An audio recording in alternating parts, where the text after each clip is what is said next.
Ok, eh bien, écoutez, on va pouvoir commencer. Alors déjà, si vous voulez, on peut commencer. Alors désolé déjà du retard, des 8 minutes de retard, puisqu'on avait rendez-vous à 19h. Et merci en tout cas pour votre présence. Et désolé d'ailleurs aussi de ceux qui ont attendu dehors. Donc, bonsoir à tous. Et bonsoir à ceux qui sont connectés également en ligne, la dizaine de personnes qui sont connectées en ligne. Donc, merci d'avoir répondu à notre invitation. Donc, vous savez, on est là dans le cadre de ce qu'on appelle, nous, les permanences communales mobiles qui nous amènent, on va dire, chaque semaine, on va dire, dans une commune différente de la circonscription. Donc, la semaine dernière, on était à Saint-Denis-Laval. J'ai un petit écho, mais je crois que c'est du fait de ça. Tu sais, Philippe, chaque semaine, on est dans une commune différente de la circonscription et l'objectif, c'est à la fois de tenir une permanence quand il y a des personnes qui veulent nous rencontrer individuellement, visiter les projets de la commune et avoir un temps d'échange avec les élus, avec également un temps d'échange avec les citoyens qui le souhaitent. Donc aujourd'hui, à quoi vous pouvez rentrer dans l'ordre, on a commencé par le site de broyage collectif. Peut-être, Philippe, tu pourras en redire un mot peut-être pour ceux qui nous suivent et ceux ici qui ne connaissent pas. Donc porté par la communauté de communes. Ensuite, on est justement allé voir Rugby des Monts du Lyonnais, qui m'a d'ailleurs remis cette écharpe que je remettrai, pas quand je suis dans l'hémicycle à l'Assemblée nationale, mais quand je suis dans les Monts du Lyonnais. Le président d'ailleurs vient d'arriver. Ensuite, on est allé faire le tour de la salle communale et des infrastructures sportives. On a vu également le théâtre de Coise sur l'ensemble de ses niveaux. Alors moi, c'est un théâtre que je connais depuis que je suis tout petit, mais j'avais jamais eu l'occasion de le visiter comme ça, jusque là, au fond des costumes au 4e niveau. Et puis là, on arrive du restaurant et je crois que c'était tellement bon, c'est pour ça qu'on est en retard. Finalement, on avait des… C'est un peu ça. C'est un peu ça. Donc voilà, ce que je te propose, Philippe, si tu veux, c'est de peut-être de faire un petit mot pour te présenter, peut-être dire un mot sur la commune et puis ensuite on entame simplement les échanges. Oui, tout à fait. Écoutez, bonsoir à tous ceux qui sont présents en ligne. Je vais vous présenter brièvement la commune et me présenter également. Philippe Bonnier, donc maire de Coise depuis 2014. Alors, vous ne les voyez pas, mais j'ai autour de moi l'ensemble de l'équipe municipale. Donc, commune de Coise, 800 habitants sur 900 hectares à peu près de surface, commune principalement agricole, comme l'ensemble du territoire des Monts du Lyonnais, où l'activité économique numéro 1 est effectivement l'agriculture, mais aussi où sont présentes un certain nombre d'entreprises artisanales et autres. Aujourd'hui, on a effectivement, avec le développement du télétravail et la possibilité de travailler à distance, beaucoup d'auto-entreprises qui se montent y compris dans le tertiaire aujourd'hui. Donc voilà, on a un petit réseau d'entreprises, une trentaine. Quand on fait le tour un petit peu, effectivement, on en a beaucoup qui ne sont pas très méconnus et on l'a vu tout à l'heure en visitant notre complexe sportif et notre système d'accès en ligne qui rend notre salle sportive accessible à l'ensemble de nos concitoyens avec une possibilité de réserver des créneaux en ligne. Le dispositif a été mis en place par une entreprise locale qui travaille intégralement à distance, dont le siège social est à Coise. C'est une entreprise qui a aujourd'hui une petite dizaine de collaborateurs qui travaillent tous depuis leur domicile. Donc, aujourd'hui, effectivement, avec l'outil Internet, effectivement, on a le développement de ce genre d'entreprise. Et puis aussi, donc, comme on a pu le voir au long des visites de cet après-midi, un certain nombre d'équipements qui font de notre commune, sans prétention, on va dire, une commune qui est plutôt bien équipée, avec une petite école, 3 classes, 70 élèves, une MAM, dont on a une assistante maternelle présente ici, qui du coup nous amène un service, notamment sur les gardes d'enfants, qui est assez apprécié. Et puis un certain nombre d'équipements collectifs, que ce soit sportifs ou culturels, qui fait voilà, de notre territoire un territoire où il fait bon vivre, et je le vends toujours sous cet angle-là. On a la chance ici dans les Monts du Lyonnais d'être à la campagne, à proximité de 2 grandes métropoles qui nous offrent à peu près tous les services qu'on peut avoir besoin tout au long de notre vie, que ce soit en commençant par le système éducatif, le système de santé. On a accès à moins d'une heure d'ici à tous les grands services avec toutes les spécialités. Voilà.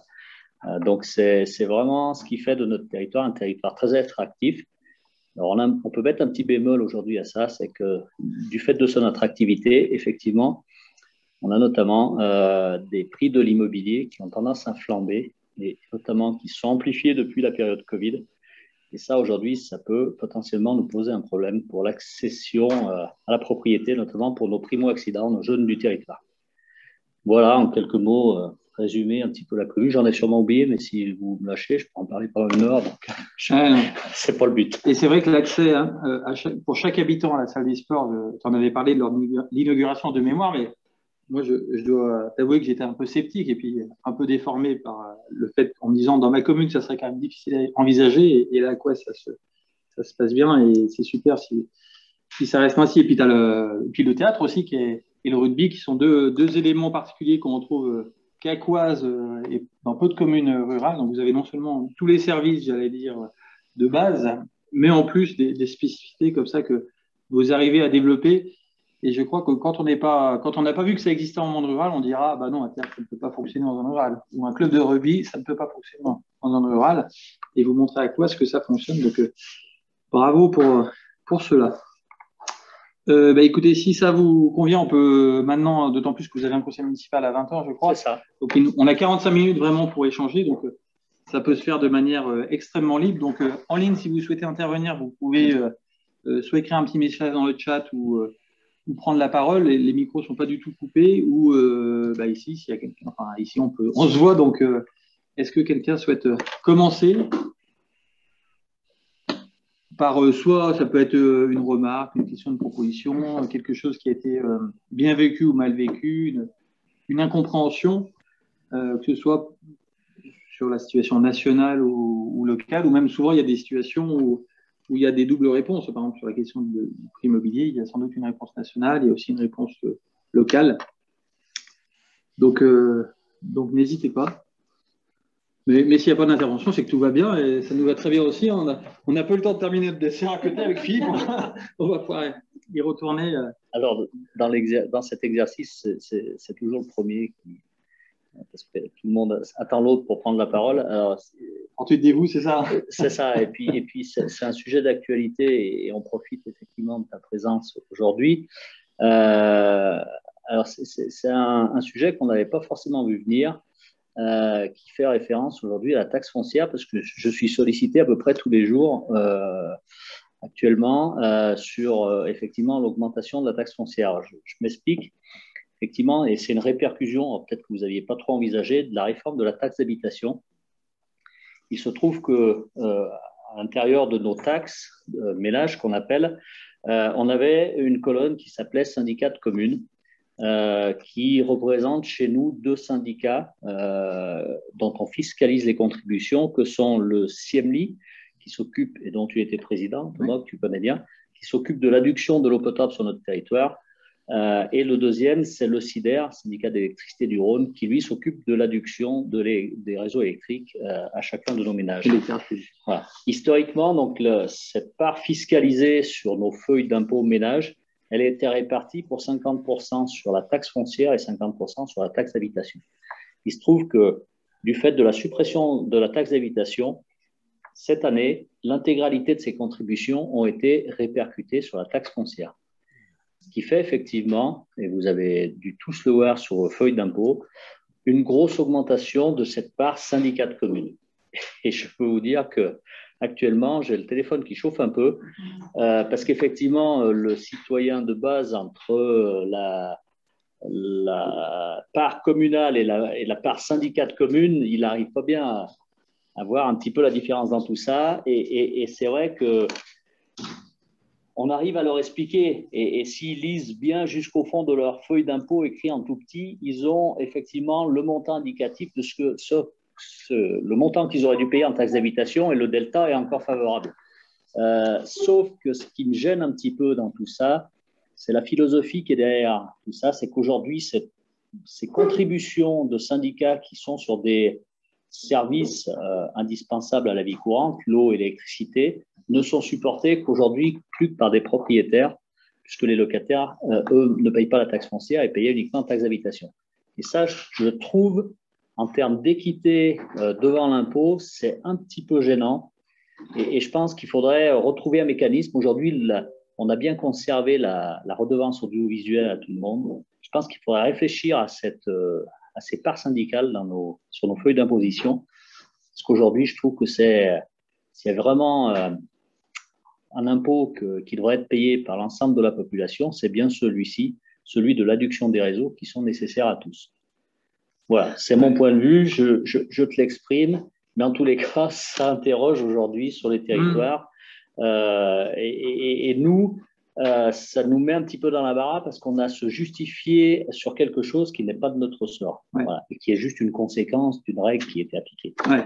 Mais c'est vrai qu'aujourd'hui, faire supporter, je dis bien, un service qui est utile, dont personne ne peut se passer, à juste une partie de la population, ça crée une inéquité qui est un petit peu regrettable. Voilà, c'est mon avis là-dessus. Ok. Non, mais tu fais bien de le dire. Alors, c'est vrai que c'est une discussion un peu technique et pour tout te dire, je l'ai remarqué moi-même sur ma feuille d'impôt, mais je viens juste moi-même de comprendre le sujet. C'est tellement qu'il y a vous savez qu'à l'Assemblée nationale, il y a beaucoup de commissions. C'est la commission des finances qui gère ça et je ne m'étais pas penché sur la question. Alors, et d'ailleurs, la remarque que tu fais est vraie aussi pour les communes, communautés de communes, finalement, puisque les communes aujourd'hui, vu qu'il n'y a plus la taxe d'habitation, tu as bien un delta, tu es bien compensé à l'euro près par l'État. Alors, nous, on n'a rien perdu dans l'histoire. Oui, c'est juste mais ça vient plus des locataires en tant que tels. Tout à fait. C'est l'État qui te donne maintenant. Oui, sauf qu'aujourd'hui, cette part syndicat de communes, elle n'est supportée plus que par les propriétaires du fait du basculement de la part qui était prélevée sur la taxe d'habitation qui était reportée sur la taxe foncière. Après, je le redis, si les gens lisent bien leur feuille d'impôt jusqu'au bout, l'exonération de la taxe d'habitation l'aurait quand même. Bien sûr, ils sont gagnants. Mais quand même, la philosophie derrière de faire supporter plus par une catégorie, ça pose un peu question. En fait, donc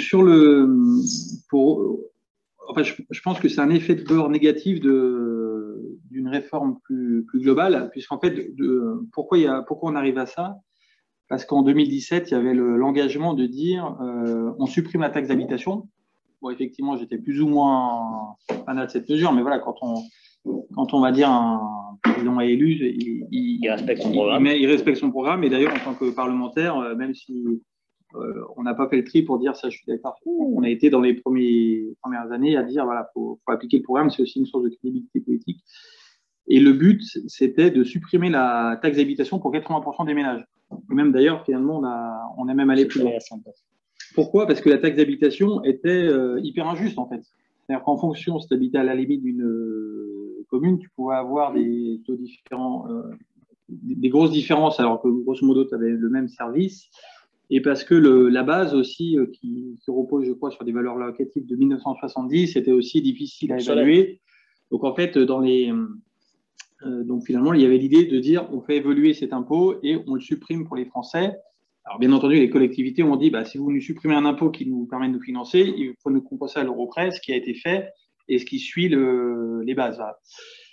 Et effectivement, parmi les collectivités qui percevaient la taxe d'habitation, maintenant je comprends, il y avait également les syndicats de communes qui avaient une part sur la taxe d'habitation, une part sur la taxe foncière. Et ces collectivités, comme elles n'ont pas été compensées par l'État, je suppose, elles se sont dit maintenant on prend sur la taxe foncière. Alors, moi, il me semble que vu du contribuable, dans tous les cas, il paye moins d'impôts aujourd'hui que précédemment. On est d'accord, puisque la taxe d'habitation qui s'est reportée sur la taxe foncière, dans tous les cas, ne représente qu'une petite partie. On est d'accord. Voilà.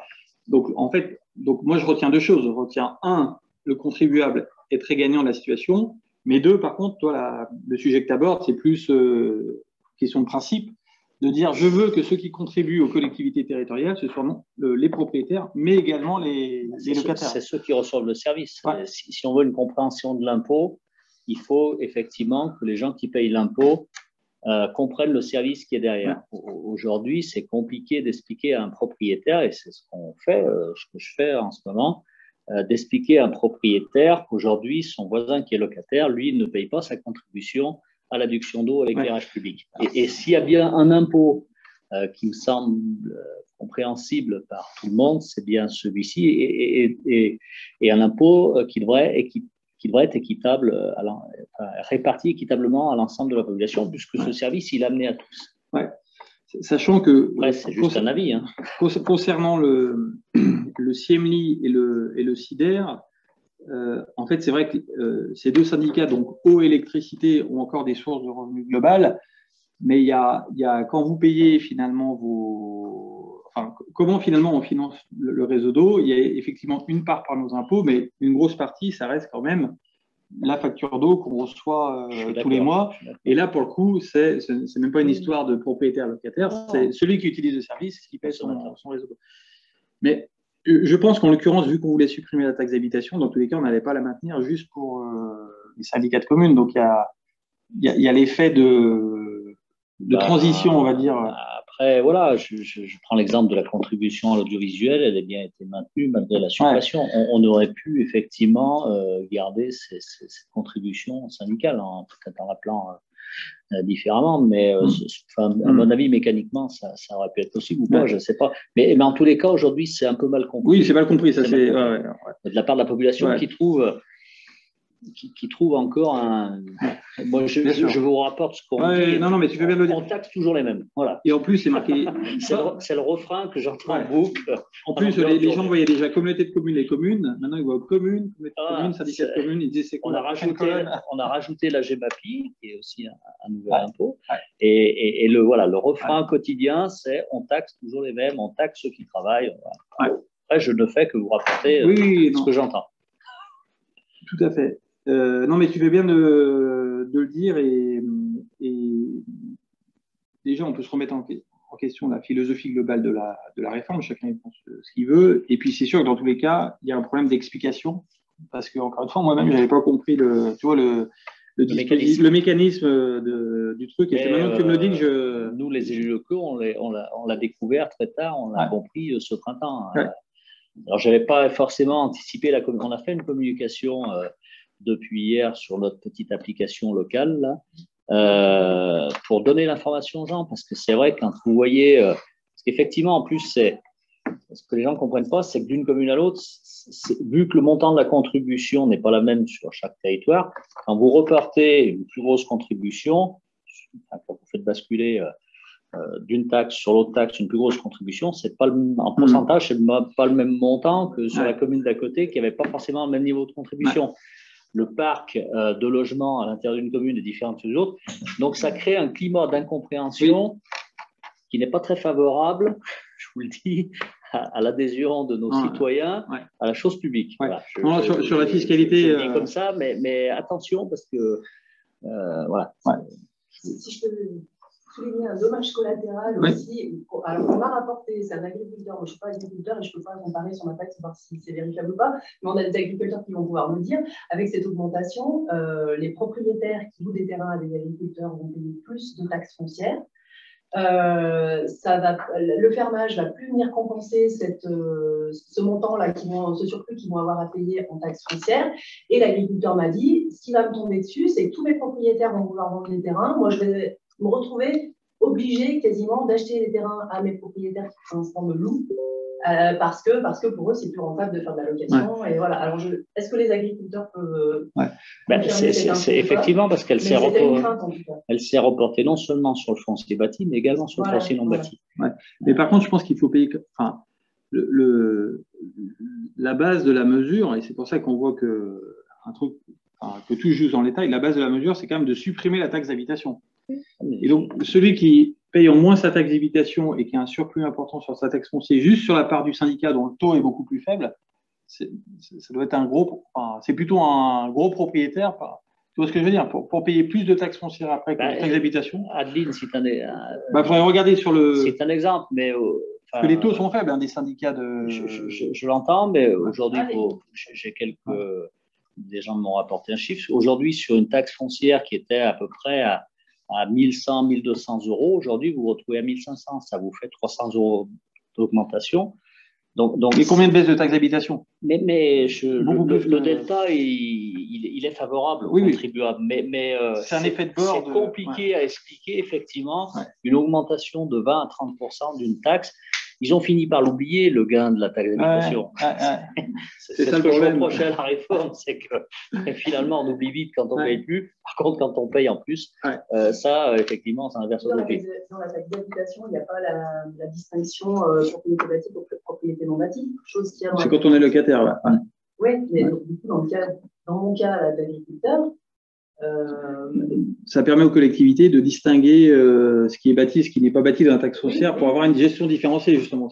Voilà, mais il n'y a rien à gagner, dans le cas de l'agriculteur, il n'y a rien à gagner sur la taxe d'habitation, puisque dans la taxe d'habitation, ce n'était pas taxé, les propriétés non bâties. Oui, mais je veux dire, l'agriculteur, ce que je veux dire, je vais regarder dans le détail, mais qui a eu plus de 300 € par exemple de taxe. Le propriétaire, c'est vraiment qu'il est propriétaire d'un gros terrain. Et la taxe d'habitation qui a été économisée, je sais pas, on sait à peu près combien on paye de taxe d'habitation l'un ou l'autre, c'est plutôt plus que ces montants. Alors c'est vrai qu'un très gros, imaginons un très gros propriétaire, effectivement, on peut peut-être avoir une taxe foncière qui a plus augmenté que la taxe d'habitation, mais plus de 95% des Français, voire plus. Mais en tout cas, je note bien ce point. Et juste, je voudrais rajouter que les communes, je parle sous ton contrôle, Philippe, ont la possibilité, concernant les contributions aux syndicats type eau ou électricité, de soit fiscaliser, donc de faire payer la contribution au travers d'une ligne sur la ligne d'impôt, ou soit de la payer en contribution directe. Oui, et la répercuter. Et la répercuter sur voilà. Mais comme ça permet à la… Non, mais tout à fait. Après, on peut effectivement soit la fiscaliser, soit la mettre en… Et c'est toujours le débat dans les collectivités, est-ce qu'on fiscalise aussi? Mais le résultat, c'est un peu problème, parce que si on la rentre dans nos contributions, si on la paye directement au syndicat, on sera obligé de la répercuter, pour le coup, sur nos impôts, et là, dans la part communale. Voilà. Mais c'est pas tant le… mais c'est plus effectivement le mécanisme qui fait qu'aujourd'hui, une partie de nos habitants ne contribue plus à ce service. Et ça, quelque part, effectivement, ça pose question. Et je fais que vous rapportez. Voilà. J'espère que le petit mot d'explication va calmer mon téléphone. Ok, voilà, c'était utile, vraiment utile de le dire, et moi je le note pour que je puisse aborder ça avec les collègues de la commission des finances pour à minima dire qu'il y a eu un défaut de communication dans le. Oui, je pense que personne ne l'avait forcément anticipé, ce problème, nous les premiers d'ailleurs. On ne s'était pas posé la question à un moment donné. Après, tu vois, tu parlais de la taxe audiovisuelle, par exemple, qui est une autre, la redevance plutôt, qui avant faisait l'objet d'un service dédié, ça coûtait très cher. Maintenant, c'est sur l'impôt sur le revenu, ça coûte un peu moins cher. Mais quand on regarde les choses, on peut quand même se poser la question de l'utilité de cet impôt. Quand 98% une grande partie des Français ont la télé, et ceux qui n'ont pas la télé, moi, je fais partie des très rares qui n'ont pas la télé, mes enfants, ils ont des tablettes et ils accèdent au contenu audiovisuel par d'autres moyens. Donc, en fait, quasiment, on accède tous au service. Parce que même le service public de l'audiovisuel, aujourd'hui, ils ont des applications, ils ont des médias en ligne. Donc, tu vois, c'est quasiment une redevance qui ajoute une ligne supplémentaire dont on peut se poser la question si c'est encore équitable quand tout le monde accède au service quasiment. Ok, bon, voilà un premier point. J'en ai d'autres, mais je vous laisse la parole. Il y en a d'autres, mais et si en ligne vous souhaitez intervenir, n'hésitez pas, parce que je vois qu'il y a des gens qui se connectent petit à petit. Est-ce qu'il y a d'autres sujets? Pas d'autres, j'enchaîne alors. Et juste quand même pour être parfaitement complet par rapport au dernier point, les communes qui payaient elles-mêmes la contribution, donc qui n'étaient pas fiscalisées, eux pour le coup, ça n'a rien changé. Non. Parce qu'elles ont continué à payer le même montant, etc. Alors ça concerne uniquement les communes qui étaient fiscalisées. Tout à fait. Deuxième sujet, du coup, s'il n'y a pas d'intervention, alors ça, il est pas propre à ma commune, et c'est un sujet que j'ai pu faire remonter à tes collègues parlementaires au moment des élections sénatoriales, puisqu'un certain nombre de candidats se sont déplacés jusqu'à nous pour nous rencontrer.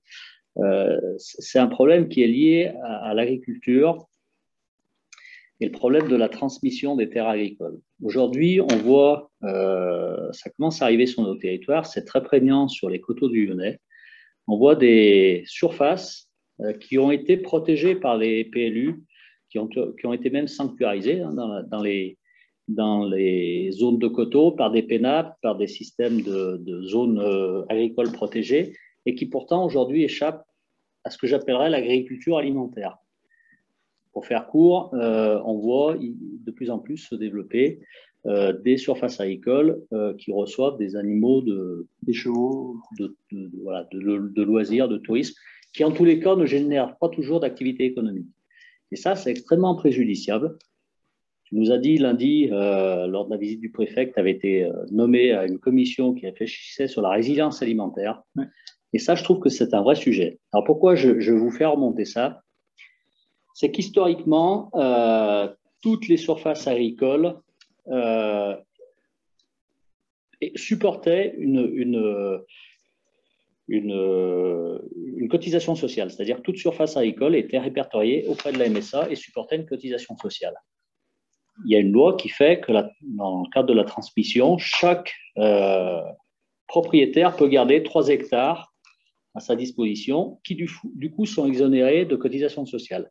Et c'est pour ça qu'on voit ici ou là des démembrements de propriétés où chaque héritier se réserve un lot de parcelles et on voit fleurir effectivement des chevaux. Aujourd'hui, sur ma commune, j'ai à peu près l'équivalent d'une exploitation, puisqu'on est sur des petites surfaces. On a une trentaine d'hectares aujourd'hui qui échappent à de l'agriculture nourricière. Et ça commence à m'inquiéter, puisque j'ai vu que même la Commission européenne commence à s'intéresser à l'autonomie alimentaire de l'Europe. Aujourd'hui, si on sort les vins et les spiritueux, on est déficitaire dans toute notre catégorie d'alimentation de base, que ce soit le lait, la viande. Non, il y a encore le lait qui est un peu excédentaire, mais la viande, les légumes, les céréales. Et ça, c'est quand même inquiétant, puisqu'on a perdu, j'ai vu que c'est le comité économique et social qui a sorti un rapport, on a perdu 12,5 milliards d'excédent commercial en 20 ans. Et je me dis que là, il y a quelque chose à faire, puisque je l'ai dit tout à l'heure, l'économie agricole, c'est important sur nos territoires. Et aujourd'hui, malgré des PLU très restrictifs à l'urbanisation, on perd la main sur un certain nombre de surfaces agricoles. Et ça, il y aura juste un petit outil législatif très simple à mettre en place, c'est qu'on remette une cotisation de solidarité sur chaque terrain agricole qui part de la destination agricole. Ça serait très simple à mettre en place, il suffit d'un texte de loi, et ça aurait un effet très bénéfique. Ça permettrait de financer le système agricole de retraite, qui est un vrai sujet, puisque vous le débattez en ce moment à l'Assemblée nationale. Et on sait que le problème des retraites agricoles, c'est avant tout un problème de financement. Il y aura un outil très simple à mettre en place. Alors, j'ai fait cette remarque à tes collègues sénateurs, mais là, je pense qu'il y a un vrai sujet. Parce que mes collègues des coteaux ont mis tout en place toutes les protections nécessaires aux fonciers agricoles, et ils font un constat aujourd'hui, c'est que les surfaces agricoles, elles échappent à la production agricole. Et la cotisation de solidarité, ça serait sur quelle base? Aujourd'hui, dans les sociétés agricoles, l'associé non exploitant paye 16% de cotisation de solidarité sur le revenu de la société. Okay. Je ne vois pas pourquoi un propriétaire d'un foncier agricole qui a à sa disposition une surface agricole, mais qui, je dis bien, n'est pas exploitée à vocation nourricière, ne payerait pas une cotisation sociale de solidarité. On pourrait mettre une cotisation. Historiquement, les cotisations MSA sur des régimes forfaitaires, c'était un montant à l'hectare qui était mis en place toutes les années par le service préfectoral qui, chaque année, revoyait un revenu cadastral avec une cotisation à la MSA. À la MSA. Parce que je suppose qu'à l'origine, quand le dégrèvement, entre guillemets, a été mis en place, c'était pourquoi devoir gérer des comptes MSA ou des cotisations des petites surfaces pour ne pas payer, tu vois, 50. Je pense que c'est pour ça qu'ils ont dit en dessous d'un certain montant. J'imagine que c'est pour cette raison. Ouais. Sauf qu'effectivement, là encore, on n'a pas trop mesuré la conséquence du truc. Mais j'imagine que c'était. Parce qu'à l'époque, il n'y avait pas de pression d'usage. J'imagine que c'était par simplification administrative, mais aujourd'hui, c'est un vrai souci. Ouais. Alors, ça l'est beaucoup dans les zones périurbaines, dans les premières, deuxièmes couronnes, mais c'est un problème qui arrive. Mais ça va le devenir chez nous, on en parlait tout à l'heure. Et alors que nos collectivités locales, nos intercos investissent, notre interco investit 200 000 € par an. Sur la compétence agricole et pour moitié sur le renouvellement des générations. Mais si effectivement la surface agricole échappe à la production alimentaire, ça c'est un ouais.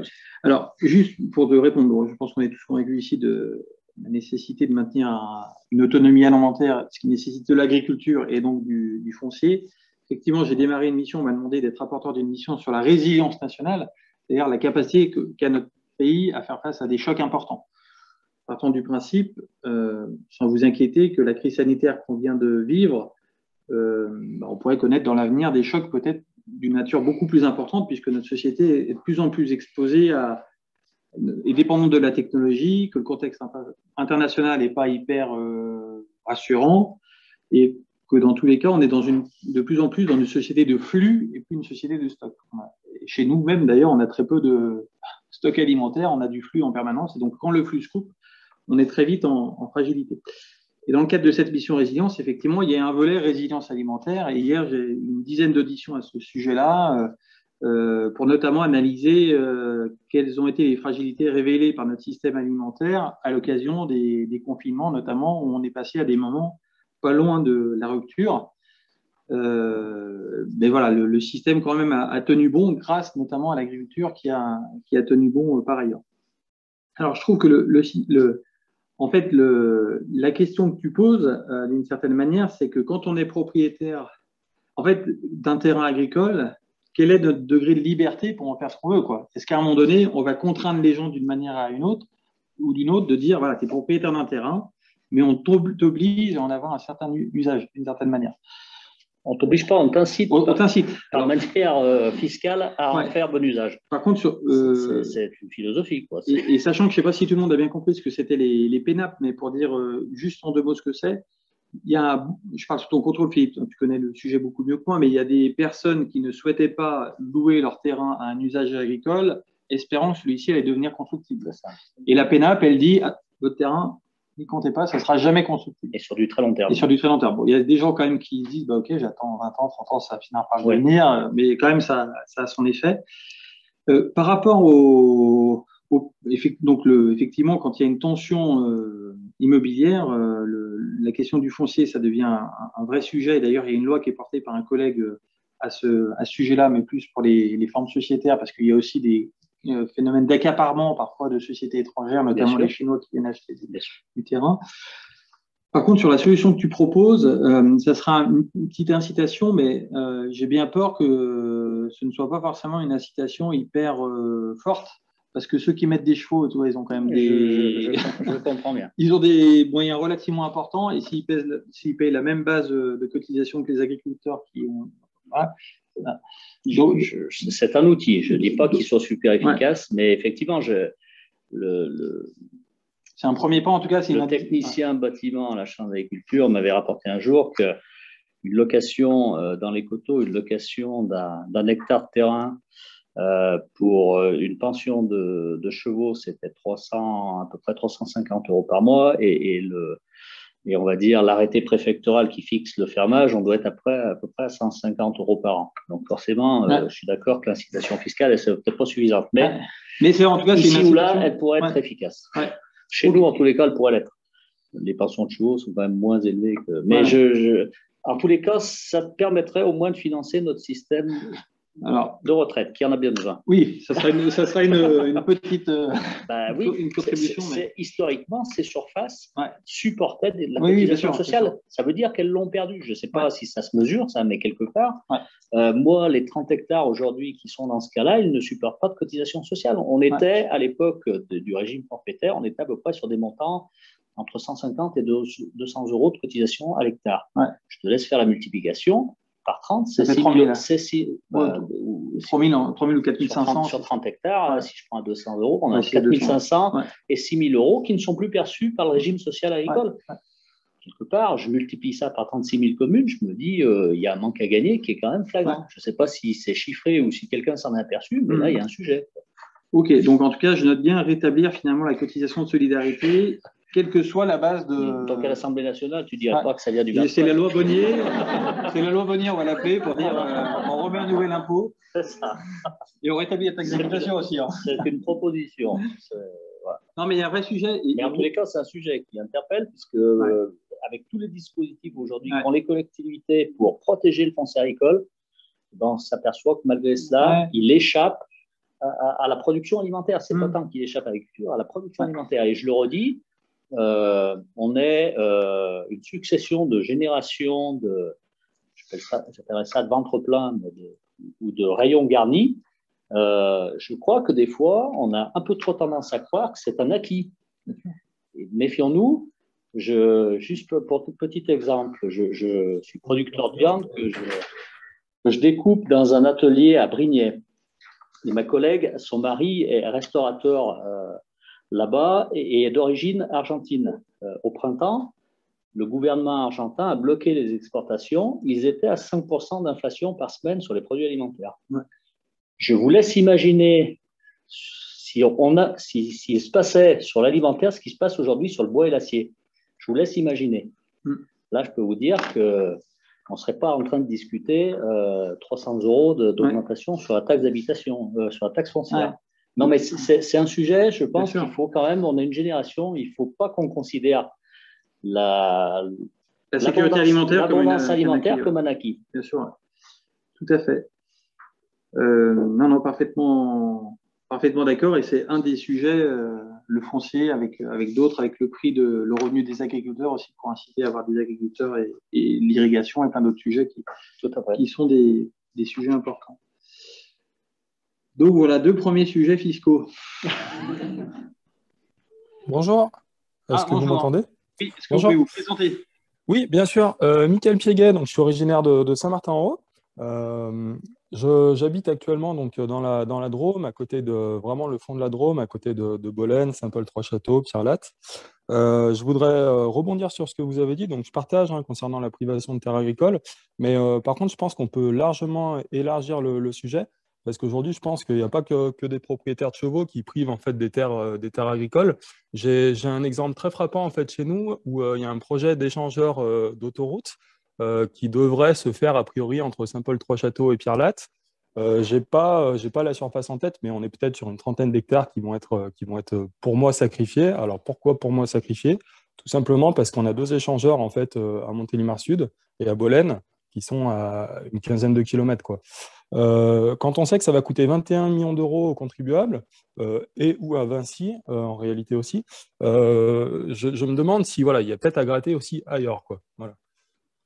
Oui. En fait, pour que chacun se rende bien compte de ce dont on parle au niveau national, on estime que tous les 10 ans, il y a l'équivalent d'un département en France qui disparaît sous l'effet de l'urbanisation. Donc, parking, maison, échangeur d'autoroute, voilà, ça c'est un premier chiffre. Tous les 10 ans, il y a l'équivalent des départements comme le Rhône qui disparaît. Et pour donner un second chiffre, l'A45 qui a été évitée entre Lyon et Saint-Étienne, c'était, je crois, dans les 500 hectares. Enfin, pour donner aussi l'ordre d'idée de la surface consommée. D'où ce dont on parlait tout à l'heure, l'idée maintenant de faire du zéro artificialisation nette. Moi aussi, j'ai du mal à le dire. C'est-à-dire que quand on urbanise quelque chose, il faut qu'on rende quelque chose à la nature par ailleurs. C'est l'objectif qu'on se fixe dans plusieurs années et c'est hyper compliqué parce que notre mode de vie, malheureusement, s'est habitué non seulement à avoir beaucoup d'énergie, mais aussi à prendre beaucoup sur la nature pour faire des routes, des grandes maisons, etc. Et donc, faire changer les comportements, c'est plutôt quelque chose de compliqué. Mais quand on regarde, par exemple, à l'échelle locale, l'État a demandé à toutes les collectivités de faire des SCOT, des schémas de cohérence territoriale, pour justement essayer d'avoir des objectifs en matière de non-artificialisation des sols. Et par exemple, si je prends l'exemple des Monts du Lyonnais, dans les 20 ans qui arrivent, on estime qu'on va diviser par 2, de mémoire, la surface consommée pour les nouvelles habitations. J'ai plus je me demande si c'était pas 500 hectares qu'on avait fait sur 20 ans, on s'est fixé 250. Ça fait déjà quelques années qu'on travaillait là-dessus. Donc voilà, il y a cet objectif qui est mis là. Voilà. Parce que vous, M. Piéguet, l'idée c'était de dire on ne se fixe pas encore des objectifs assez ambitieux en matière d'artificialisation des sols. En fait, j'ai l'impression qu'il y a des projets d'urbanisme en fait, qui me paraissent, je ne sais pas si le terme va être judicieusement choisi, mais qui me paraissent déconnants. C'est-à-dire que là, en l'état, sur mon exemple précis, est-ce qu'on peut pas s'en passer tout simplement de cet échangeur, quoi. Alors nous, là, c'est vrai que dans la Drôme, on est plutôt sur une région viticole, mais c'est des hectares entiers de vignes avec des terres, donc suffisent d'agriculteurs hein, pour le coup. Donc c'est des terrains qui sont extrêmement faciles à cultiver, qui sont plats, etc.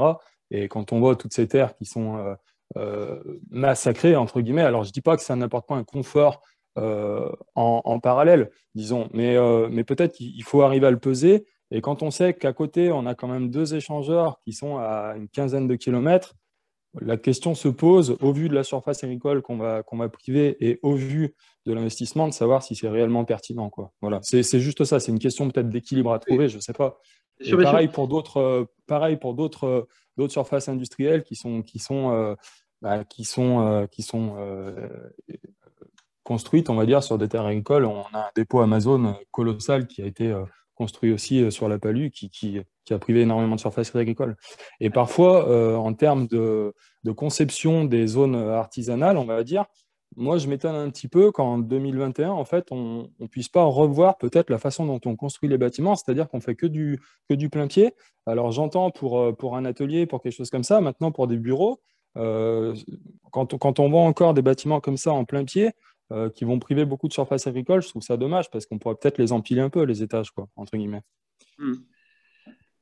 Oui, oui. Et dans les équipements dont vous parliez, forcément au niveau national, on pense à des équipements aussi comme Notre-Dame-des-Landes, l'aéroport, où c'est un vrai sujet de dire est-ce qu'on est prêt à ne plus construire une grande infrastructure parce que ça consomme trop de terrain. On voit bien que ça a posé beaucoup de questions, ça a fait beaucoup de débats. Alors là encore, pour revenir sur une réponse locale, parce que ça découle des projets de SCOT qu'on a demandé au territoire, concernant le foncier économique de mémoire, il y a eu un objectif qui a été fixé, je crois, à 25 emplois à l'hectare dans les Monts du Lyonnais. C'est-à-dire qu'il y a encore 10-15 ans, une entreprise, elle voulait du terrain, elle prenait du terrain autant qu'elle voulait et on n'était pas regardant en termes de densité, on va dire, économique sur ce terrain. Aujourd'hui, vous voyez, il y a eu cette réflexion à l'échelle du territoire qui dit, voilà, une entreprise, qu'en moyenne, au moins, il y a 25 emplois à l'hectare. Ah, alors, on pourrait fixer le curseur encore plus haut et puis provoquer des phénomènes, effectivement, d'entreprises qui s'empileraient les unes sur les autres.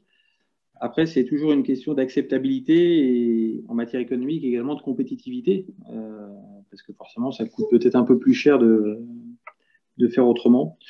Donc voilà, je ne sais pas si Philippe, toi, tu as… Non, non, bah, c'est vrai que nos SCOT, effectivement, nous imposent une densité d'emploi à l'hectare, comme ils nous imposent une densité de logements à l'hectare sur la partie habitation. Donc, nous, par exemple, sur notre commune, on est en révision de PLU aujourd'hui.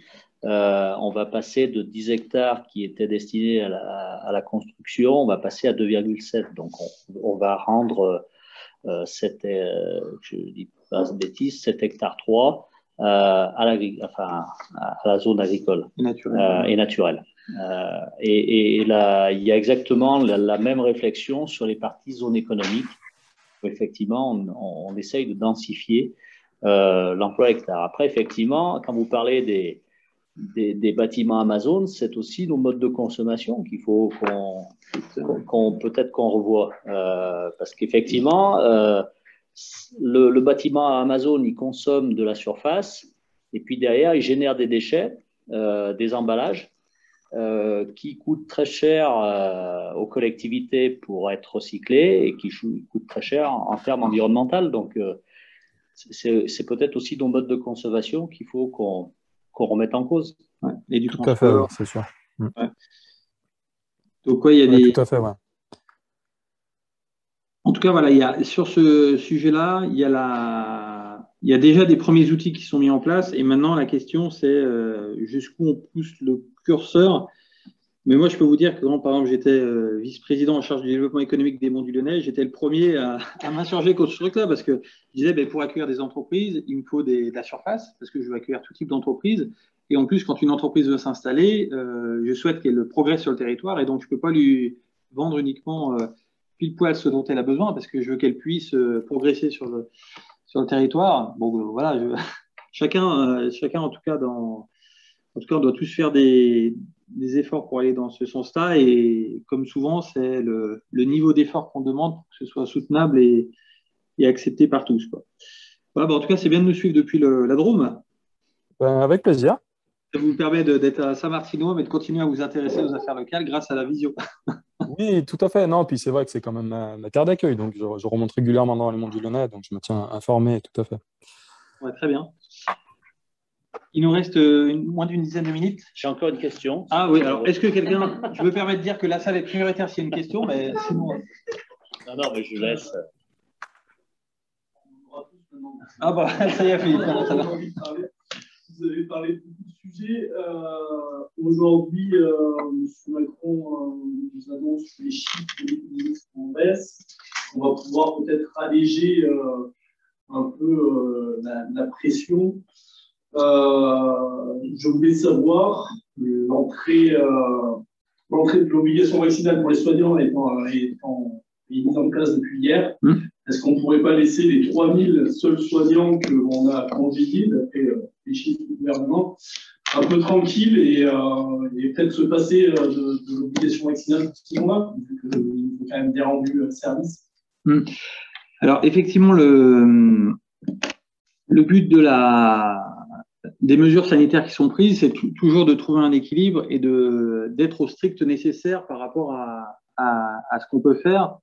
Et effectivement, aujourd'hui, on est toujours sur un régime d'état d'urgence qui est jusqu'au 15 novembre de mémoire. Et la discussion entre le gouvernement et le Parlement, ça a plutôt été de dire que le gouvernement, on voulait toujours un peu plus fort, plus longtemps. Et le Parlement, on a souvent été à dire, ben voilà, mettons déjà jusqu'au 15 novembre, alors que le gouvernement voulait plus.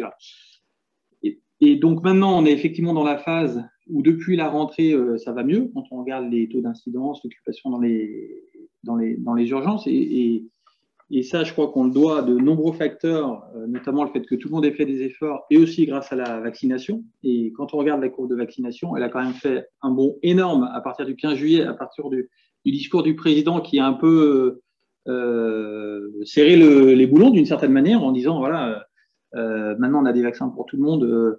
Il y a une forte incitation à se vacciner, notamment à travers du pass sanitaire, en disant, bah, écoutez, s'il y en a qui ne veulent pas se vacciner, c'est votre choix, on ne souhaite pas l'imposer, mais vous ne pouvez pas forcément accéder à tout compte tenu du risque de contagiosité.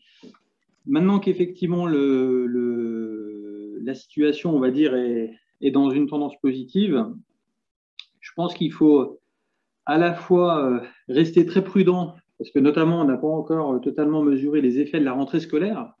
Forcément, la rentrée scolaire, c'est des gamins qui tous les jours vont se mettre ensemble, vont jouer au chat perché ou au loup et ils vont rentrer chez eux le soir. Et donc, ça peut redonner une impulsion. Et on sait qu'en la matière, il y a toujours un décalage entre l'événement qui génère la diffusion du virus et quand on s'en rend compte. Donc, il faut quand même rester un peu prudent, mais tout en allégeant effectivement certains dispositifs. Il y a déjà eu les grandes surfaces, par exemple, de plus de 10 000 m² qui nécessitaient un pass sanitaire. Notamment, l'obligation a été levée la semaine dernière dans le Rhône. Sur la circonscription, j'avais la grande surface de Saint-Genis 2 qui était très demandeur là-dessus. Et donc, je me satisfais de voir que ça a été levé. Après, concernant le personnel soignant, moi, je fais partie de ceux qui pensent qu'il n'est pas, et je parle tout à fait franchement, après on peut avoir différents avis et c'est comme ça que fonctionne la démocratie, je pense qu'il n'est pas exagéré de demander au personnel soignant de se vacciner d'une certaine manière. Et notamment les personnes qui travaillent dans des EHPAD, puisqu'on sait que si la vaccination est une protection, ce n'est pas non plus une protection ultime, hein, c'est comme la ceinture de sécurité, ça protège, mais malheureusement ça ne protège pas contre c'est pas une garantie ultime. Et c'est vrai que quand on est en contact d'un public fragile et qu'on est soi-même en mesure d'administrer des soins, moi j'ai encore une certaine incompréhension sur le principe de soignants qui eux-mêmes n'ont pas confiance pour eux-mêmes à la vaccination. Voilà. Alors après, il y a des alternatives pour ceux qui ne souhaitent pas se vacciner qui sont effectivement pas simples. Hein. Il y a le fait de faire des tests PCR régulièrement. Mais enfin, je suis d'accord, hein, ce n'est pas une alternative qui est simple. Mais, voilà. Donc, moi, je vais voir un peu la session publique reprend. On a dû voter un texte d'urgence pour les Outre-mer la semaine dernière. La session publique reprend là mardi. Et donc, le sujet va être sur la table. Et Et voilà, ça fera partie des sujets sur la table de voir si cette obligation vaccinale pour les soignants et pour d'autres catégories de population, là, on la maintient ou pas. Ouais. Mais en tout cas, moi, pour être totalement franc, ma position, c'est plutôt de dire que les soignants doivent faire partie des catégories de population qui doivent montrer l'exemple. Et globalement, ils le montrent. Hein. Par exemple, quand on regarde les médecins, c'est plus de 93% des médecins qui sont vaccinés, hein, heureusement. Pardon ? 81%. Ouais, alors je vais pas les stats concernant les députés. Et concernant les députés, moi, j'avais soutenu un amendement pour obliger la vaccination chez les députés, parce qu'on est aussi une population très à risque, dans le sens où on se regroupe dans des espaces qui sont clos, on parle fort, donc il y a des postillons qui peuvent partir, et on rentre tous dans nos territoires. Donc, comme population à risque pour le pays, on va dire, on est dans le top, on va dire. Malheureusement ou heureusement, la Constitution protège de telles mesures parce qu'elle ne permet pas de prendre des mesures qui consisteraient à priver des députés de l'exercice de leurs droits. Et ça peut protéger, d'une certaine manière, ça nous protège tous, parce que ça évite qu'un jour, si on avait une majorité, ça nous évite qu'un jour une majorité puisse prendre des mesures qui consisteraient à priver telle ou telle catégorie de députés de l'accès à l'hémicycle. Et donc, si on voulait obliger ça aux députés, il faudrait changer la Constitution. Et voilà. De la même manière, le pass sanitaire n'est pas requis pour les citoyens pour manifester, par exemple, parce que c'est un droit fondamental et donc les citoyens peuvent aller manifester. Par contre, le chiffre me semble plutôt faible. Hein, si c'est ça, ouais, donc c'est grosso modo pareil que la population, alors si mes souvenirs sont bons, parce que la population, c'est de l'ordre de 80%. Donc les députés, ça me rassure d'une certaine manière, sont représentatifs de la population. Et je crois qu'il y avait une dernière intervention. Oui, oui, après, plus en lien avec l'avant, c'était sur l'énergie. J'ai été rapporteur sur l'énergie, une vision plus ou moins à long terme de l'énergie, de la transition écologique, énergétique. C'est une chose un peu différente. Hein. Si on réfléchit à une transition énergétique, il y a des choses qui ne suffira pas pour. Il faut aussi qu'on ait cette vision écologique, donc changement de vision, changement de mode. Et le rapport un peu sur lequel tu as travaillé, tu es rapporteur, sur ces technologies nucléaires. Oui. Des choses qu'on a un peu avec des grosses réflexions depuis pas mal d'années, savoir ce qu'on fait, on continue pas, on développe ou pas. Avec plutôt des arrêts de dire on va pas dans le nucléaire. Il y a des choses sur lesquelles j'étais plutôt pour des petites choses, enfin des petites centrales, des petits systèmes, aller peut-être dans ce sens-là. Donc continuer sur le nucléaire. Donc je voulais voir un peu ton avis aussi là-dessus, parce que c'est pas évident de se dire à l'heure actuelle on ne veut pas de nucléaire, très bien, mais on n'y arrivera pas. Donc, si on reste dans cette condition-là, on ne peut avoir que du panneau, que du. Donc voilà, c'est pour voir aussi un peu là-dessus par rapport à ces questions que tu avais posées et vers quoi on peut se diriger, vers quelle réflexion il y a. Ouais. Alors, sur l'énergie, pour faire simple, je vous parle vraiment dans les grandes patates.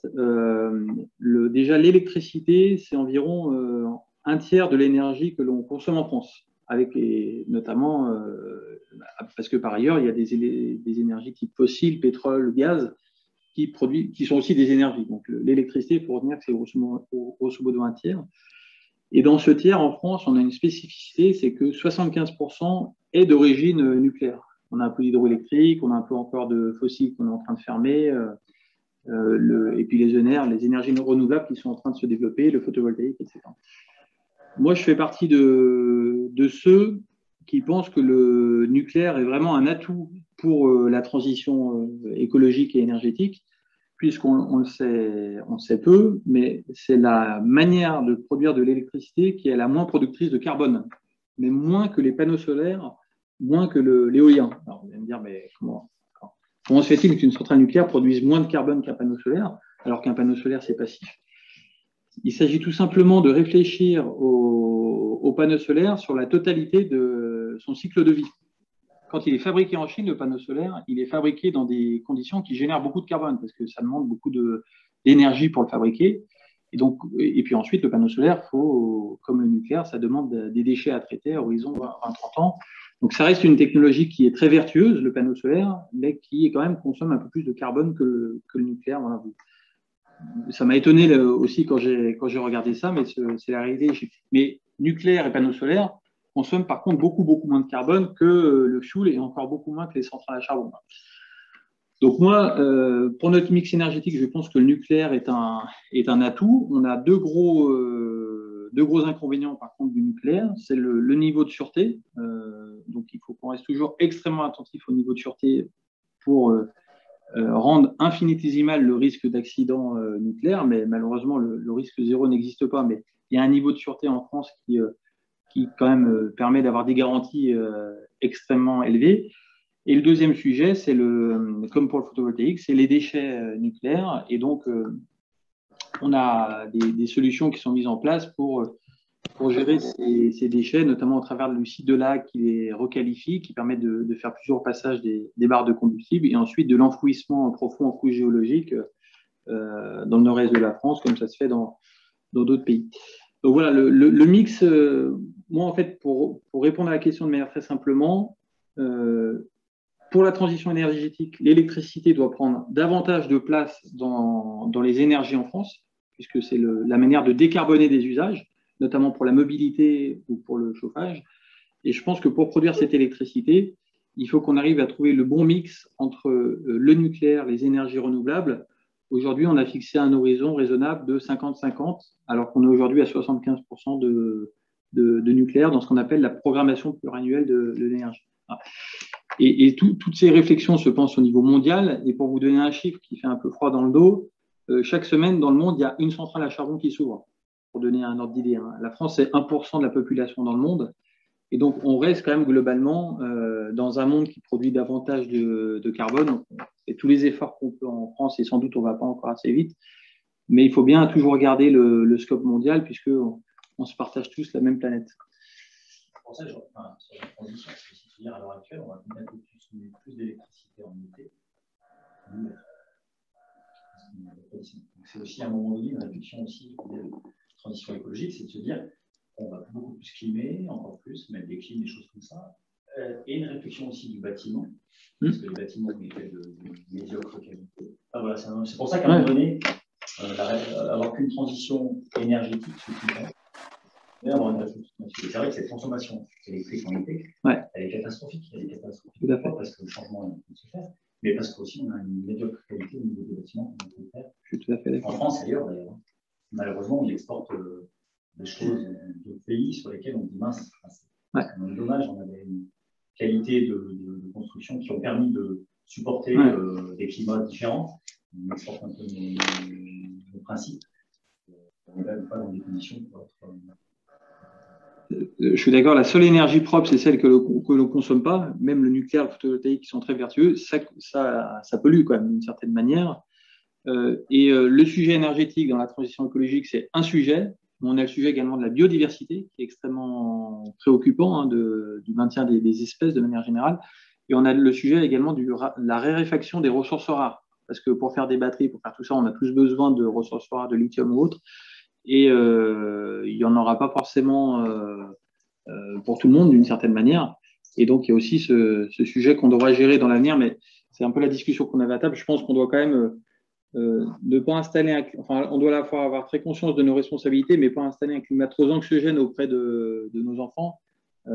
Moi, je reste par principe assez confiant sur la capacité de l'humanité à gérer quand même les grands sujets qui sont devant nous et pour que la Terre reste vivable durablement. Je ne fais pas partie des hyper pessimistes, mais ça ne nous empêche pas d'être hyper responsables et motivés pour faire des choses, mais il ne faut pas non plus qu'on tombe dans le catastrophisme selon moi. Mais on a chacun 3 enfants, donc je pense qu'on est à peu près tous confiants sur l'avenir de l'humanité sur les 100 ou 200 ans qui arrivent. Bon, il y a encore plein de questions, mais Philippe, je ne veux pas vous déranger pour le conseil municipal. C'est toi qui nous dis. Juste une question qui rebondit complètement sur cette problématique énergétique, Fabrice Ville. Il y a un choix qui a été fait là d'arrêter les moteurs diesel, voire les moteurs thermiques assez prochainement. Sur le principe, c'est peut-être louable. Il est démontré que d'un point de vue écologique, c'est une erreur. Quand on fait le bilan complet écologique, c'est une erreur de faire ça. Ça peut être pire que d'avoir des véhicules essence, par exemple, voire avec du véhicule diesel. Il y a la problématique de la dépendance des terres rares. on va retomber encore, et c'est ce que soulignait Philippe tout à l'heure, sur cette problématique qui est, à mon sens, d'une guerre économique très forte de la Chine actuellement, qui achète beaucoup de matériaux, qui va acheter évidemment de l'alimentaire et qui va raréfier les sources rares pour les autres États. Moi, la question, elle est toute simple là-dedans, c'est que si on supprime les véhicules, si on se tourne vers du véhicule électrique, il n'y en aura pas pour tout le monde. Et la problématique de nos territoires qui sont nécessairement dépendants de la mobilité individuelle va poser question. Et on risque d'avoir une désertification accélérée des campagnes vers une densification des villes. Et on sait aussi, c'est démontré, que densifier les villes, ça ne résout pas le problème. Au contraire. Donc là, j'ai pas du tout compris cette décision. Moi, je la trouve à titre personnel parce que, entre autres, on étudie ces problématiques à l'INSA Lyon. C'est une décision démagogique pour faire un contre-pied aux écologistes et pas une décision qui est basée sur des faits techniques avérés et prouvés, quoi. Donc là, moi, je suis très inquiet à la fois du choix technologique qui est fait parce que il va y avoir des problèmes conséquents et de ce qui va se passer pour nos territoires. À une échelle très courte, en fait, les gens vont être obligés de retourner dans les villes et abandonner malheureusement nos campagnes. Et ça m'inquiète. Alors, oui, je comprends tout à fait la question et je partage aussi cette inquiétude. Alors déjà, ce qu'on a mis dans la loi, et c'est c'est un objectif qui aujourd'hui n'a pas, à ma connaissance, de valeur ultra contraignante, mais c'est quand même une direction qu'on donne. Je crois que c'est en 2040 qu'une mise en route de véhicules thermiques. C'est ça. D'ailleurs, il y a ce qu'on fait donc c'est ce qu'on fait en France. Il y a d'autres pays qui font globalement la même chose. Et il y a surtout d'autres constructeurs, je pense notamment à Volkswagen ou d'autres, qui ont dit, dans tous les cas, notre gamme, elle va être 100% électrique. Donc, c'est pas un point sur lequel on est isolé. Les industriels eux-mêmes pensent que l'électrique, c'est l'avenir. Alors, sur le débat pollution, véhicule thermique, véhicule électrique, effectivement, en fait, tout dépend de comment on produit l'électricité. Si effectivement on produit l'électricité avec des centrales à charbon ou centrales à pétrole, on fait exactement la même pollution, voire plus, c'est juste qu'on la produit ailleurs, on ne la produit pas au cul de la voiture, j'allais dire. Donc, le vrai débat, c'est est-ce qu'on est capable de produire de l'électricité de manière décarbonée? Donc, on en revient au débat précédent. Si on a l'ambition, on va dire, d'avoir une électricité, j'allais dire 100% décarbonée avec les énergies renouvelables et le nucléaire, on est quand même sur un véhicule électrique qui est quand même beaucoup plus vertueux qu'un véhicule thermique. D'autant plus que le véhicule électrique, petit à petit, il va avoir une batterie intelligente qui va être capable de se charger qu'au moment où le réseau sera en mesure de lui délivrer l'énergie. Parce que vous savez qu'en matière d'électricité, le gros sujet, c'est qu'il y a des pics qu'on doit gérer. C'est ça qui est compliqué à gérer, notamment pour les ENR. Alors que l'idéal serait de pouvoir charger son véhicule électrique quand il y a du soleil ou du vent ou de la capacité nucléaire, pour pas qu'on ait besoin d'avoir des surcapacités pour toujours gérer ces pics. Et même les véhicules électriques qu'on va avoir, ça va se développer dans les années qui arrivent, vont même être en mesure de réinjecter l'électricité dans le réseau si toutefois le réseau en avait besoin. Donc, elles vont faire partie intégrante du réseau. Donc, voilà, moi, j'ai quand même confiance en la capacité des voitures électriques à être moins polluantes si on sait produire l'électricité de manière décarbonée. C'est pour ça que moi-même, je me suis mis à rouler en voiture électrique parce que je pense que c'est la bonne solution, en tout cas en France, qui avons une électricité peu carbonée. Enfin, sur le dernier sujet, vous avez raison. Enfin, on se crée dans tous les cas de nouveaux problèmes avec la question des terres rares, d'où l'importance capitale du retraitement des batteries, qui est une nouvelle industrie qu'on va devoir développer pour effectivement assurer la pérennité du modèle, voire même on peut peut-être imaginer qu'à plus long terme, on revienne sur des modèles de mobilité par câble, comme vous voyez par exemple les TCL. On pourrait peut-être imaginer que quand on est sur l'autoroute ou à des moments, on n'a plus besoin d'utiliser les batteries parce qu'on perd un peu d'énergie quand on charge des batteries et quand on les décharge. Et puis dernière chose, on a d'autres capacités de stocker de l'énergie, notamment il y a l'hydrogène. Vous savez qu'il y a 7 milliards sur les 100 milliards du plan de relance qui sont consacrés à l'hydrogène. L'hydrogène, ça se fait à partir d'eau, donc c'est assez vertueux comme énergie. Donc, encore une fois, moi, pour ma part, je fais plutôt partie de ceux qui pensent qu'à la fois faut faire des économies, mais à la fois, j'ai confiance en l'humanité pour trouver en tout cas pour trouver des bonnes solutions technologiques. Je sais que plus on avance et plus c'est difficile d'avoir confiance en l'humanité, mais je continue à m'accrocher à cette confiance. Voilà. Et voilà, je ne sais pas si ça répond à votre question. Par rapport à la désertification des territoires, je pense que ça n'y répond pas du tout, hein, pour le coup, parce que ça va être… par exemple, une question qui serait simple, hein, c'est que les gens qui habitent en ville, il faut quelque part qu'eux n'aient pas à utiliser le véhicule, quel qu'il soit, pour réserver ce véhicule aux gens qui en ont vraiment besoin. C'est sûr. Mais alors, il y a un tissu de transport qui existe et c'est du luxe pour ceux qui habitent en ville et c'est indispensable pour ceux qui habitent à la campagne. Ou alors, on arrête d'avoir des habitations à la campagne. Et là, il n'y a pas d'incitation. On voit des SUV par milliers au centre de Lyon qui servent à rien. Alors, juste, je pense qu'il est tout à fait compatible d'avoir un véhicule électrique et d'habiter à la campagne. D'ailleurs, c'est mon cas et je le vis très bien. Et d'ailleurs, la Zoé, au début, elle faisait 200 km d'autonomie. La mienne, elle fait 300. Les dernières qui sont sorties là, il y a un an font 400 maintenant. Donc, ça va plutôt aller tendance à augmenter. Et je pense que c'est plutôt la ville qui va devenir très compliquée pour les voitures que le contraire. D'ailleurs, la métropole de Lyon, qui est pas loin de chez nous, dans quelques années, elle va instaurer la zone à faible émission. Et il y aura progressivement, ça sera de plus en plus compliqué d'aller en ville en voiture. Hein. Donc, et d'ailleurs, quand on regarde les modèles des urbains, il y en a de plus en plus qui n'ont pas de voiture, voire pas de permis dans les plus jeunes générations. Donc voilà. Donc, en tout cas, moi, je pense que c'est tout à fait compatible d'avoir une voiture électrique et de vivre à la campagne. Et j'espère par ailleurs qu'on arrivera à développer davantage le transport collectif en zone rurale. Quand on voit le succès, par exemple, de la ligne 2X, qui transporte plus de 1000 personnes par jour. Enfin, moi, je préfère aller quand je vais à Paris en 2X que d'avoir une voiture ensuite qui dort dans je ne sais quel parking lyonnais. Bon, Philippe, je ne veux pas trop te mobiliser parce qu'on a déjà dépassé d'un quart d'heure. Je vois qu'il y a encore des mains levées sauf si quelqu'un souhaite vraiment intervenir en ligne. Exactement, j'avais levé la main. Bonsoir tout le monde. Bonsoir Philippe. On a 5 minutes alors. Ouais, et ben je fais de toute manière, ça va être essentiellement une remarque. Donc bonsoir à toutes et tous. Donc Pierrick Thévenon, certains me connaissent, je suis un enfant du pays, si on peut dire ça ainsi, ayant passé pas mal d'années à Coise. Je rebondis sur ce que l'une des personnes ce dont a parlé tout à l'heure quelqu'un là dans la salle, je ne sais pas qui c'est exactement. Je voulais le remercier pour son intervention par rapport aux soignants. Alors, je suis très surpris sur le nombre de 3000 soignants à ce jour qui sont répertoriés sur la France. Je pense que c'est beaucoup plus, puisque sur certains CHU, on était déjà entre 300 et 400 juste sur certains CHU. Alors, pour ceux qui ne me connaissent pas, en fait, donc, je suis également porte-parole pour un collectif citoyen dans les Monts du Lyonnais qui s'appelle Libertad. Je suis l'un des porte-parole. Donc, je m'exprime entre guillemets en leur nom.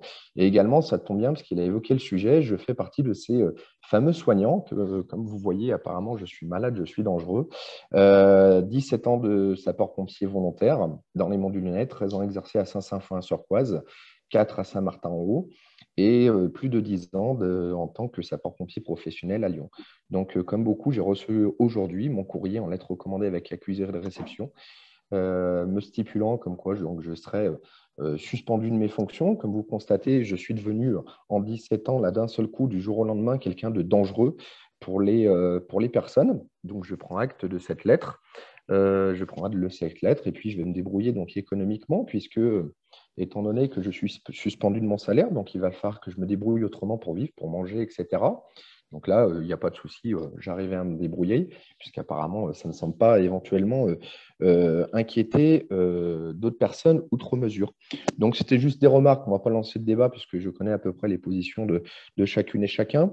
Donc, juste pour vous parler très rapidement, donc le collectif, c'est environ 200 personnes, on a une cinquantaine de soignants. Oui. Je laisse vraiment, si tu peux, en 2 minutes. Tout à fait. Ouais, voilà.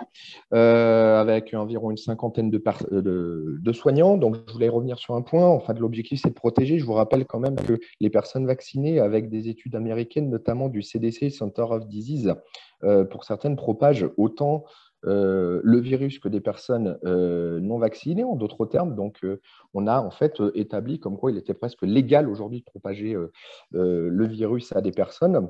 Et donc, d'ailleurs, on avait un point qui nous permettait éventuellement de voir comme quoi ça ne marchait pas totalement, avec notamment les clusters que l'on a eu dans les boîtes de nuit il y a quelques semaines avec la réouverture des boîtes de nuit, où malgré l'imposition du pass sanitaire, on a eu pas mal de clusters. Voilà, on a vu également dans des EHPAD avec des personnes vaccinées qui ont quand même été infectées. Donc, il y a peut-être une efficacité, mais certainement moindre.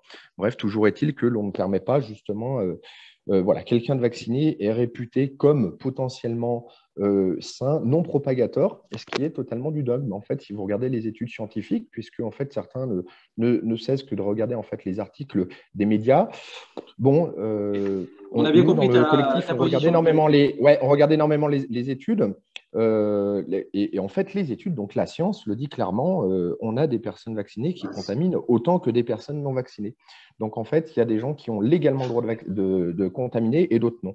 Bref, tout ça pour conclure également sur une petite chose. Donc, je vous invite également à regarder éventuellement les travaux du professeur Philippe Parola et du professeur Bernard Lascola de l'IHU, par exemple, Méditerranée, qui ont fait un très gros travail justement sur les charges virales des personnes vaccinées ou non vaccinées. Et je terminerai sur une chose également. Je tiens juste à alerter les élus. Nous, au sein du collectif, on a depuis quelques temps des personnes qu'on ne connaissait pas, qu'on n'en avait pas identifiées, justement certains soignants qui sont en difficulté, qui aujourd'hui se retrouvent en difficulté et qui malheureusement, apparemment, puisque aujourd'hui la crainte c'est d'aller ouvrir des portes de partout, viennent nous voir nous. Nous ne sommes que des bénévoles, mais ils viennent nous voir nous parce qu'on a clairement des personnes qui sont… Notamment, je repense à cette dame de 60 ans qui est venue nous faire part de son témoignage, qui était, entre guillemets, rejetée de partout, qui va être en très grosse difficulté financière. Tu as une question, Pierrick? Oui, non, qui était juste, voilà, juste sur le point, en fait, je profite qu'il y ait des élus dans la salle pour dire, voilà, on a de plus en plus de personnes qui viennent nous voir, puisqu'en fait, il est très difficile d'évoquer le sujet. Et donc des gens qui sont en difficulté. Donc nous, on va s'occuper d'eux, on va les prendre en charge, puisqu'apparemment, personne ne veut réellement s'en occuper. Donc je tenais juste à vous alerter que pour vous dire, voilà, sur votre territoire, il y a des gens en difficulté qui sont rejetés de partout, juste pour une question de vaccin, juste pour une question d'opinion, et qui sont aujourd'hui dans le besoin. Voilà, donc je vous remercie de nous avoir écoutés, j'ai bon courage, et peut-être à bientôt. Merci. A priori, il n'y avait pas de questions, mais je vais quand même répondre quand même à quelques éléments. Alors, effectivement, je pense que déjà dans les capacités d'expression, j'espère qu'on est exemplaire à ce sujet-là. En tout cas, je pense qu'on fait des visioconférences tous les jeudis soirs. Et je pense que Pierrick, tu es celui le plus fidèle, et je te remercie, et celui qui, en temps de parole, a le plus parlé. Alors qu'il y a dans notre pays plus de 80% des gens qui sont vaccinés, et je peux t'assurer qu'il y a eu proportionnellement beaucoup moins de temps de parole. Moi, il me semble que tu dis t'appuyer sur des faits scientifiques. Alors moi, il y a toujours un débat sur la science, sur les différents points, et la science elle-même a parfois du mal à converger vers des sujets. On est dans des démocraties, y compris les scientifiques peuvent dire des choses différentes.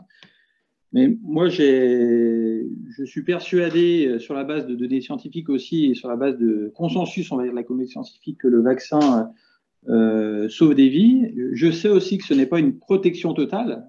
Encore une fois, comme la ceinture de sécurité, elle sauve des vies. Pour autant, elle ne vous exonère pas d'avoir un accident grave, mais quand même, elle vous protège. Et je crois que pour celui qui en doute, au-delà d'essayer d'éplucher des controverses scientifiques, il faut se rendre actuellement dans les services d'urgence. On a 80% des gens qui sont vaccinés en France. Les services d'urgence aujourd'hui sont à 80% composés de gens qui ne sont pas vaccinés. Parce que voilà, et je pense que c'est là où il y a vraiment la preuve irréfutable de l'efficacité du vaccin.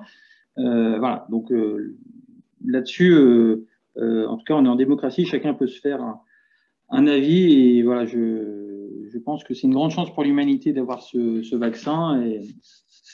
Et donc, voilà, chacun, en tout cas, a la liberté de se faire vacciner ou pas. Et voilà, sans doute, on continuera les échanges. D'ailleurs, j'avais été sollicité par le collectif là, dont tu parles.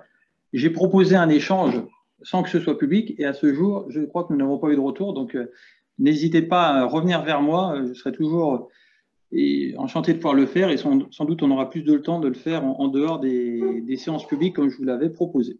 Voilà, en tout cas, merci à tous pour votre participation à cette soirée. Il y a Je vois, il y a une bonne vingtaine de personnes qui sont connectées, donc petit à petit, c'est arrivé. Et on ne va pas faire plus long parce qu'il y a un conseil municipal pour les élus de Coise derrière. Donc, bon courage aux élus de Coise pour ce conseil municipal. Vous avez sans doute plein de sujets importants. Et puis, Philippe, si tu veux, je te laisse le mot de la fin. Voilà, merci à toi et à ton équipe d'être venu nous rencontrer. Je l'ai dit tout à l'heure dans la présentation de la commune, c'est toujours avec plaisir qu'on accueille des élus nationaux. Je l'ai signalé tout à l'heure, j'avais reçu les candidats au sénatorial. C'est toujours important pour nous, élus locaux, et pour les citoyens qui viennent à ces rencontres, de pouvoir échanger avec nos élus nationaux. On n'est pas naïf, on n'attend pas une réponse concrète à chaque question qu'on pose. Simplement, c'est aussi l'occasion pour nous de faire remonter des problématiques locales qui demandent une résolution nationale. Et voilà, les sujets que je t'ai évoqués, c'est des sujets où nous, on est effectivement sollicités et interpellés, mais on ne maîtrise pas la réponse parce que c'est de la compétence nationale. Donc, c'est important que vous, élus, de temps en temps, vous preniez un peu de temps pour venir nous rencontrer et puis échanger. Voilà, on n'en attend pas forcément toujours des réponses positives ou dans le sens qu'on aimerait qu'elles aillent, mais ça, c'est juste le fonctionnement d'une démocratie. Il peut effectivement, à travers les témoignages qu'il y a eu, avoir des avis contraires et il faut les entendre. Et voilà, on aurait pu évoquer, voilà, le temps nous manque un petit peu. Je finirai juste par rapport au pass sanitaire. C'est un petit peu ma dernière intervention sur. C'est pas un positionnement pour ou contre, c'est simplement dans son application. Et je l'évoquais tout à l'heure, dans la difficulté qu'ont nos associations à contrôler. Et c'est ce que j'ai dit, c'est que nous, nos associations locales, elles fonctionnent sur du bénévolat, des personnes qui s'engagent. Voilà, c'est aussi des remarques qu'on a entendues où des gens nous disent mais on n'est pas venu là pour ça. Quand on s'engage bénévole dans une bibliothèque, on n'est pas venu pour contrôler et limiter l'accès à des gens qui n'ont. Alors je suis pas là les pour. commerçants. Voilà. Donc mon souhait, ça serait de pouvoir sortir au plus vite, si les conditions sanitaires le permettent, de pouvoir sortir au plus vite de ces dispositifs, parce que ça perturbe un petit peu et ça crée des tensions un petit peu inutiles au sein de notre société qui est déjà suffisamment distendue.